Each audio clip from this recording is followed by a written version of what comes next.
I would not trade the presence of the Lord or the touch of heaven for anything the world has to offer.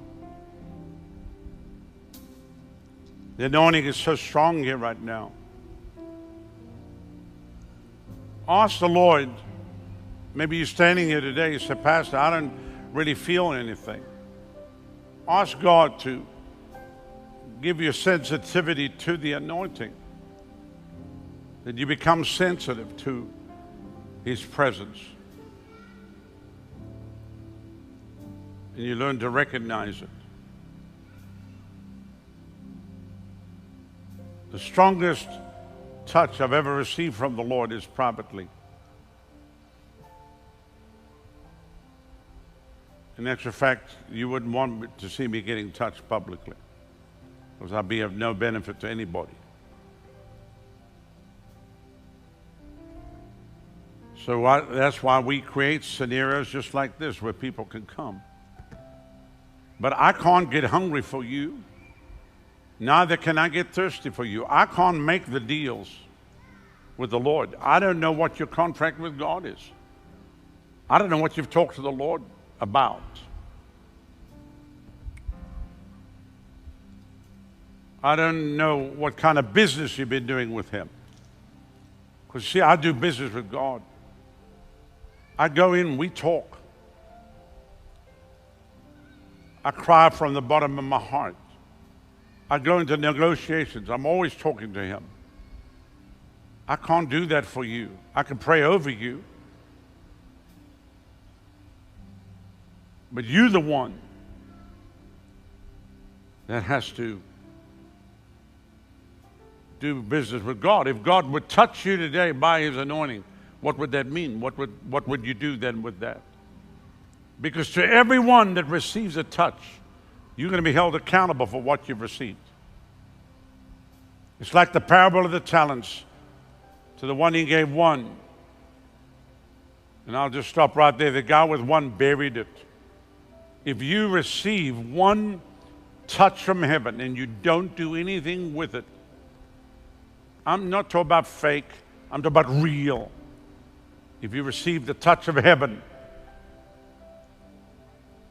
because I will just tell you right now, persecution will come. You can mark that down. Any person that's ever moved in the anointing has suffered great persecution, even to the point where some of them, their ministries were only really accepted after they died. And everyone talks about them today. But if they were alive today, they would never go to one of their ministry meetings. People talk about Wigglesworth like he's some fond person, but they would never be seen dead in a Wigglesworth service, because he was the next level. I'm just telling you. The same with the great Oral Roberts, and I knew Oral Roberts personally. He was a friend of mine. I knew him for many years. People like Dr. Kenneth E. Hagin, which I knew personally. People like Norval Hayes, which I knew personally. People like Reinhard Bonker, which I knew personally.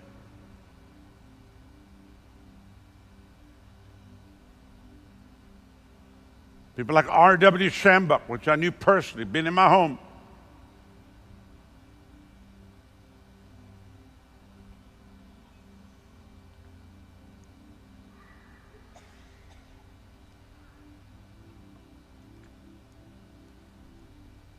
In actual fact, one of the things that you might not know, but many of these men in the latter part of their life were all alone. No one called.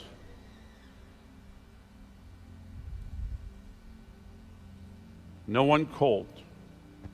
As long as the thousands were coming, the people were fighting over seats to get into the place. But in the end, they were alone. I know, I would call them. I could hear their voice. Hello? And then suddenly they hear my voice. And you could hear strength came into their voices. Rodney.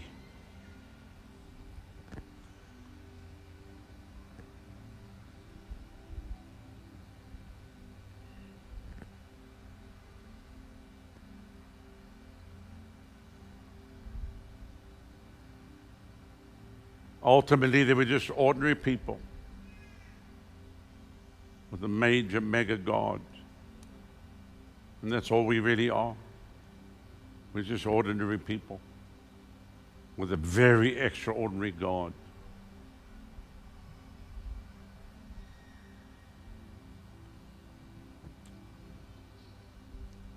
It's so holy right now here.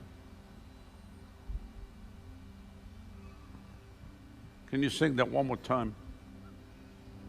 This is holy ground. We're standing on holy, for the Lord is here. for the Lord is here, and where He is holy. This is holy ground. We're standing On holy ground, for the Lord is here, and where He is holy. and we are standing We are standing on holy ground.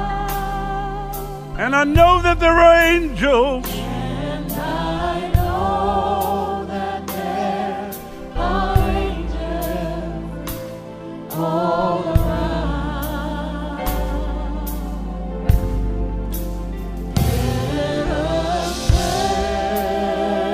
Let us praise.